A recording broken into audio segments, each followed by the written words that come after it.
ஓம் ஸ்ரீ குருபியோ நமஹ.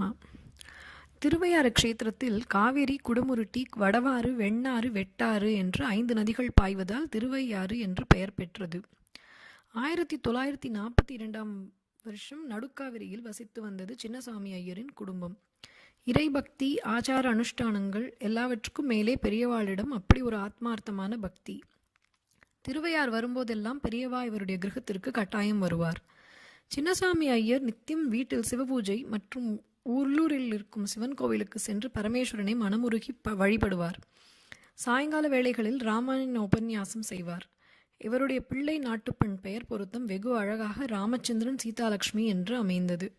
மனமொத்த குடும்பமாக இருந்தாலும் கல்யாணமாகி 13 வருஷங்களாகியும் சந்தான பிராப்தி இல்லையே என்ற குறை எல்லார் மனசையும் அரித்து கொண்டிருந்தது. முதலில் பிறந்த குழந்தை தங்கவில்லை. நிச்சயம் பெரியவா அனுகிரகத்தால் தங்களுக்கு குழந்தை பிறக்கும் என்ற நம்பிக்கை மட்டும் அவர்களுக்கு துளியும் குறையவில்லை. அப்போது பெரியவா நடுக்காவிரியில் விஜயம் செய்தார். அங்கு வேறொரு பக்தர் கிரகத்தில் பெரியவா தங்க ஏற்பாடு செய்யப்பட்டிருந்தது. வேதகோஷம் முழங்க பூர்ண கும்பங்கள் ஒவ்வொரு வீட்டு வாசலிலும் வைக்கப்பட்டு பெரியவா ஒவ்வொரு வீட்டு வாசலிலும் நின்று ஆசீர்வாதம் பண்ணி கொண்டிருந்தார். சீதாலட்சுமி வீட்டு வாசலில் அழகாக கோலமிட்டு கொண்டிருந்தாள். இவர்கள் வீட்டை தாண்டித்தான் பெரியவா தங்கப் போகும் வீட்டுக்கு செல்ல வேண்டும். சீதாலட்சுமியை பார்த்ததும் ஊர்வலத்திலிருந்து விலகி விறுவிறு என்று அவள் போட்டிருந்த மாக்கோலத்தின் மேல் திருப்பாதங்கள் பதிந்தும் பதியாமலும் நின்றார். திடீரென்று தன் எதிரே நின்று கண்கண்ட தெய்வத்தை கண்டதும் சந்தோஷம், பக்தி, குழந்தையில்லா ஏக்கம் என்று எல்லாம் சேர்ந்து அப்படியே அவர் பாதங்களில் விழுந்து கேவி கேவி அழ ஆரம்பித்தாள். எழுந்திரு சீதே, உன்னோட ராமன் எங்கே, கூப்பிடு அவனை என்றவர் யாரும் எதிர்பாராத நேரத்தில் சின்னசாமி ஐயரின் கிரகத்துக்குள் பிரவேசித்தார்.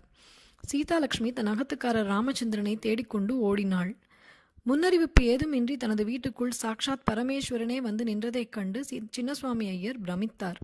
அவ்வளவுதான், தெருவே அவர் கிரகத்துக்குள் கூடிவிட்டது. பெரியவா தனக்கு ரொம்ப சுவாதீனமான இடம் போல் விறுவிறுவென்று நுழைந்து அங்கும் இங்கும் பார்வையால் துழாவினார். பிறகு தாழ்பால் போடப்பட்டிருந்த ஒரு அறையை தானே திறந்து அதற்குள் சென்றார். அது ஜாஸ்தி பயன்படுத்தாததால் தட்டுமுட்டு சாமான்கள் நிறைய காணப்பட்டது. அதோடு ஒரு வண்டி தூசி.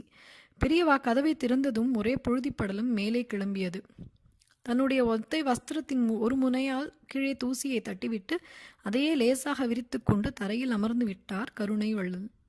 பெரியவா, இந்த ரூம் ஒரே புழுதியா இருக்கு, கூடத்தில் உட்காந்துக்கோங்களேன் என்றார் ஐயர். இதற்குள் சீதாலட்சுமி கணவனுடன் வந்து பெரியவாளுக்கு நமஸ்காரம் பண்ணினாள். ராமா, உடனே போய் உங்காத்து பசுமாட்டிலிருந்து பால் கறந்து ஒரு சொம்புல எடுத்துண்டு வா போ.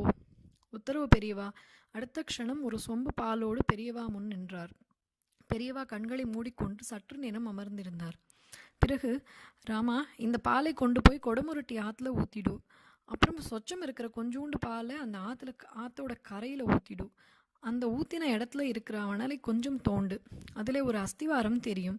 அதற்கு மேலே பிள்ளையாருக்கு ஒரு கோவில் கட்டு, க்ஷேமமாக இருப்பேள் என்று சொல்லிவிட்டு வஸ்திரத்தை எடுத்து உதறிவிட்டு வெளியே வந்து தான் தங்க வேண்டிய கிரகத்தை நோக்கி நடந்தார்.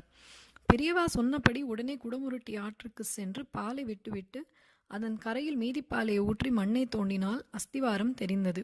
உடனேயே விநாயகருக்கு ஒரு அழகான சிறிய ஆலயம் எழும்பியது. அதற்கு அடுத்த வருஷமே சீதாலட்சுமி ஒரு அழகான ஆண் குழந்தைக்கு தாயானாள். கணேசன் என்று நாமகரணம் சூட்டப்பட்டான் அந்த குழந்தை. இப்போதும் நடுக்காவிரியில் காவிரிக்கரை பிரசன்ன மகாகணபதி கோவிலில் உள்ள விநாயக பெருமான் அருள் பாலித்துக் கொண்டிருக்கிறார்.